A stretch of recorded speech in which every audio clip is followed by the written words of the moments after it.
Kwaku, why do Chelsea want Victor Osimhen? There are so many reasons why Chelsea would want Victor Osimhen. He's a player that, when it comes to strikers in world football, he's been on the edge of or tip of everybody's tongue for the last 3 or 4 years. And you can see that with the statistics over the last 4 years since he joined Napoli. He first came to my attention at Lille 5 years ago. He scored his first ever Champions League goal against Chelsea, ironically. And he's just improved year on year. You look at his first season, scored 10 league goals. Next season, 14. And then his breakout year, 22-23, where he scored 26 league goals in 32 games, was Napoli's best player and spearheaded them to a Scudetto title. And that's really when, like Dan touched on, he was front runner for all the top teams in terms of that top transfer that then take teams over the edge or over the top when it comes to strikers. Last season, he struggled a little bit when it came to consistency, availability and goals. He went to AFCON. He was a big part of the Nigeria team that made it all the way to the final of AFCON, but he only scored 1 goal in that competition, which was a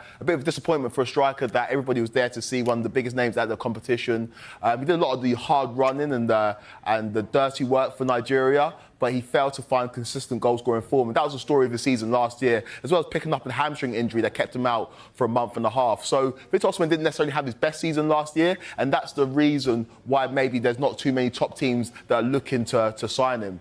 But if you look at Chelsea's options last season when it came to strikers, you see that a lot of the work was done by Nicholas Jackson. He was a man that led Chelsea in terms of strikers for goal scoring, 14 goals in 35 games, which is not a bad return for a striker playing his first season of Premier League football. A striker playing his second season of first-team football. Chelsea signed for Villarreal with not much expectation, and he managed to exceed it despite the fact that we saw some performances and we saw some misses of opportunities in big games that lingered in people's minds. He really found his feet towards the back end of the season, not only operated down the centre for Chelsea, but also operated out wide on the left-hand side.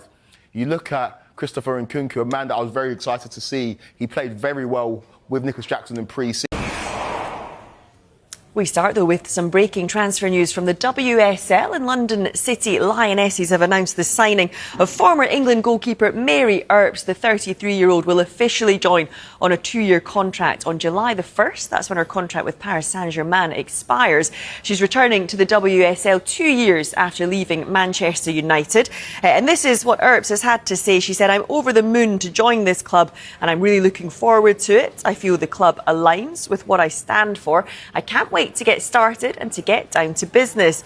It won't be easy. The WSL is extremely competitive. The team had a brilliant 2025-26 season, finishing mid-table in their first season.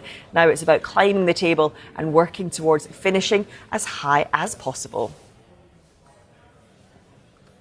I think I described it last night, and I think that they obviously weren't happy with what happened in the first half. There was maybe a little bit of lack of control from moving away from the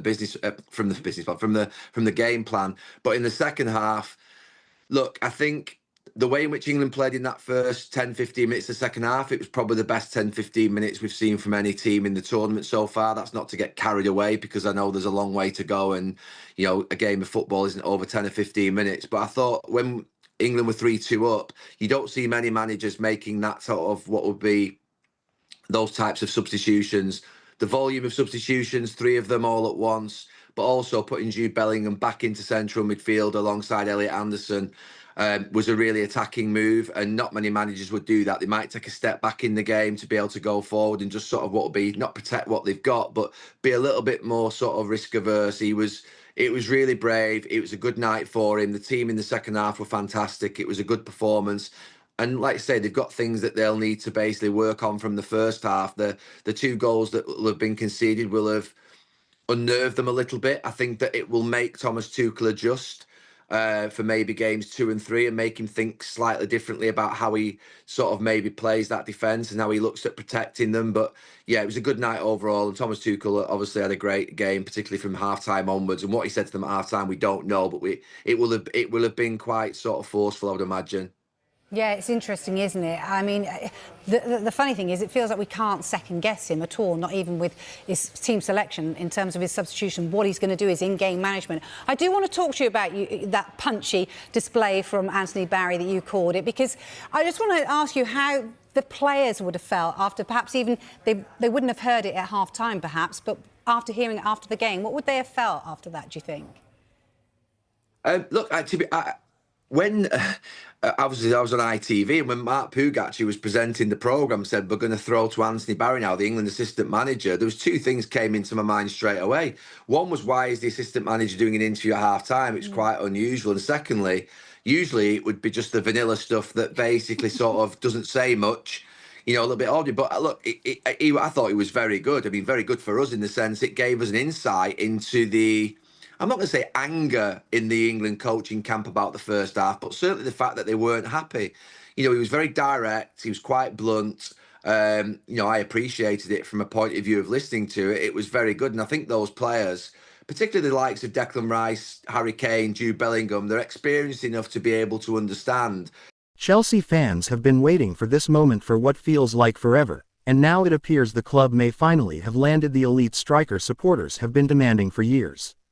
Reports linking Victor Osimhen with a blockbuster move to Stamford Bridge have exploded across the football world, and the excitement surrounding the potential deal is unlike anything Chelsea fans have experienced in recent transfer windows. For several seasons, one question has followed Chelsea everywhere: who will be the club's long-term number 9?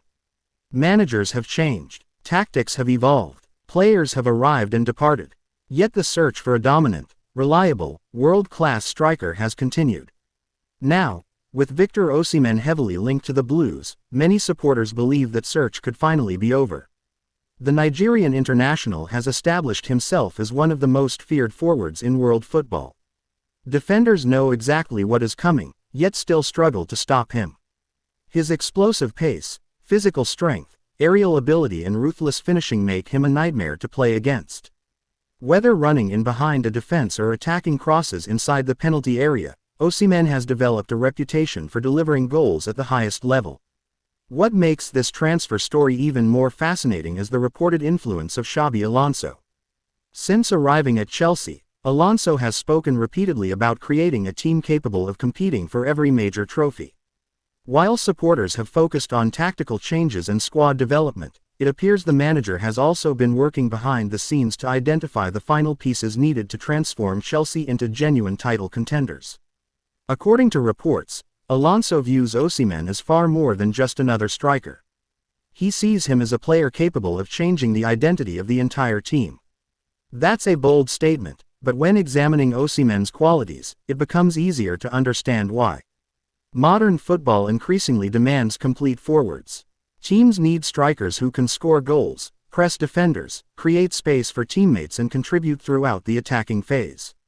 Osimhen offers all of those attributes. His relentless work rate means he influences games even when he isn't scoring, while his ability to occupy multiple defenders creates opportunities for the players around him. Chelsea's attacking unit already contains exciting talent, but many observers believe the team has lacked a genuine focal point. A striker who can consistently convert chances often becomes the difference between finishing in the top 4 and winning major trophies. That is why this potential signing has generated such enormous excitement. Supporters understand that elite goal scorers are among the most valuable assets in football. When opportunities arise to sign players of Osimhen's caliber, clubs must act decisively. Chelsea appear ready to do exactly that. Another factor driving optimism is the timing of the move. The club is entering a new era under Xabi Alonso. Expectations are high. Supporters want to see progress, ambition and evidence that Chelsea are serious about challenging the very best teams in England and Europe.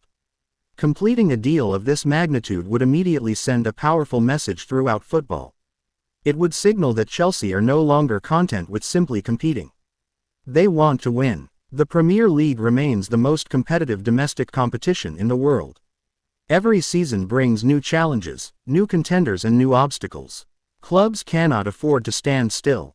Recruitment remains one of the most important aspects of success, and Chelsea's pursuit of elite talent demonstrates an understanding of that reality. Social media has already been flooded with reactions from supporters imagining how Osimhen could fit into Chelsea's system.